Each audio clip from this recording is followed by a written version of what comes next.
As you probably know, we had a massive hurricane that hit Texas in August, and I'm going down this weekend to Houston. I know a bunch of you watching my videos have already volunteered and are probably going to volunteer. On today's video, I want to focus on 3 areas of things that you need supply-wise, either to clean up your own house or to help people clean up. We're going to talk about personal protective equipment, we're going to talk about demo, and we're going to talk about cleanup and disinfection. All right, let's get going. So PPE, personal protective equipment.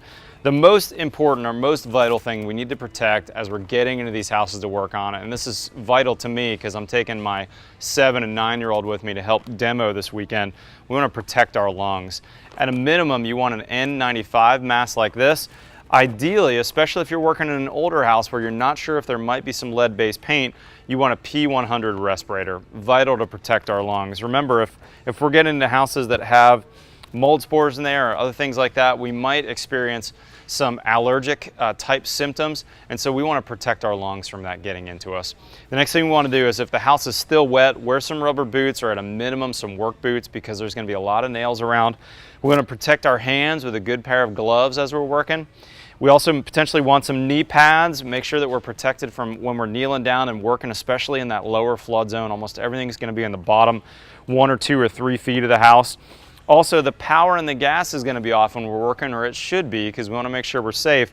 It's going to be dark in those houses. You might consider a headlamp. There's a couple different styles. This is your strap style or an inexpensive cap style. These are going to work great to eliminate the workspace for you. Also, you want to wear some goggles, especially when you're in demo work.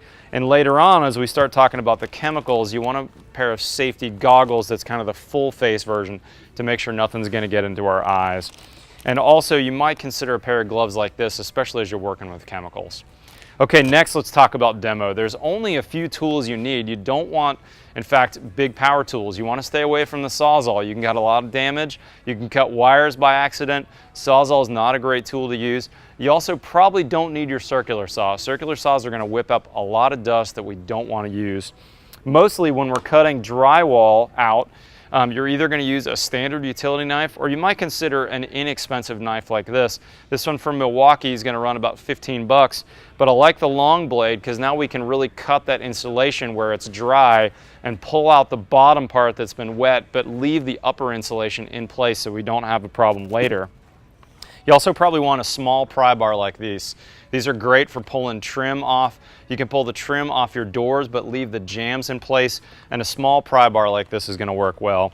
Now, you also probably want a bigger pry bar and maybe one of these demo hammers as well. These are really helpful when you're pulling out sheetrock. But remember, you're also going to be pulling nails off of places, and if you can reuse that trim, a nipper is a great tool to have. Once we pull a piece of trim off a baseboard, we can use a pair of nippers to actually pull on the back of the board to pull the nails out. It's really important to de-nail anything that we're going to save, and pulling it from the back means the face is not going to be harmed. We never want to hammer nails from the backside towards the face. It's going to cause a lot of damage, and it's going to look worse later when you put it back together. Another tool that can be really helpful is an oscillating tool like a Rockwell or a fine tool. You could also use a rotozip tool, but these are a little hard to control. But an oscillating tool like this is going to allow you to cut out, let's say, the back of a cabinet. Cutting out the back of the cabinets where they're on an exterior wall allows you to get to the insulation, take as much of the sheetrock out as possible, but leave the cabinet carcass and the face intact because those likely could be dried.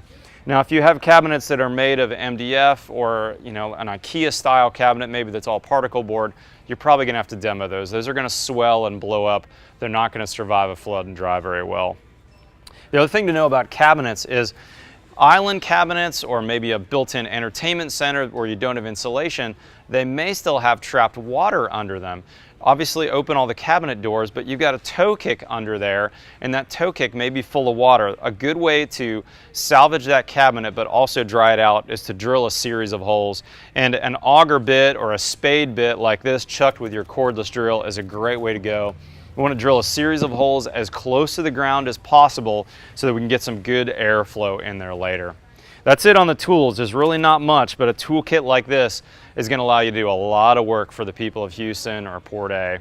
Okay, last, let's talk about cleanup. If you're a volunteer going to help, bring with you some fans. You know, these $10 box fans or $15 box fans, they can do a lot of good. We're gonna move air, we're gonna blow it underneath those cabinets and those exterior walls.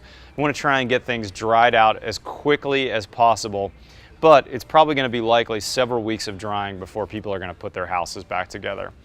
And lastly, let's talk about disinfection. You know, if you watch my other video on the 5 steps, you heard me talk about a couple different options for disinfection. The cheapest and easiest way to go is some regular old bleach. A half cup mixed in with a gallon on a pump sprayer like this one at McCoy's. We're gonna be able to spray down all the surfaces that got wet. We're gonna kill the bacteria, kill any mold spores that are left behind that maybe were grown on the 2x4s or things that didn't get demoed out. It's gonna kill all that. And then after everything's dry, I highly recommend a mold control product like this. Concurbium is sold at all the McCoy stores. Again, you can put this in your 2-gallon sprayer, and any surface that's made out of wood or paper or cabinetry that might have mold growth on it or has the potential for mold growth, spray it down with this and then again let it dry. This is going to help kill any mold spores that are there and prevent new ones from happening. As you can see, there's really not much you need to do a world of good on your own house or helping somebody out. Everything we talked about today, everything on this table is available at your local McCoy's building supply. Thanks for joining me, guys. Be sure to watch our other video on the 5 steps so you'll understand kind of the process for cleanup. And I want you to know that we're praying for you. Make sure you pray and ask God for his help. Remember Philippians 4:19, God wants to supply your needs. God bless you out there. We'll see you soon.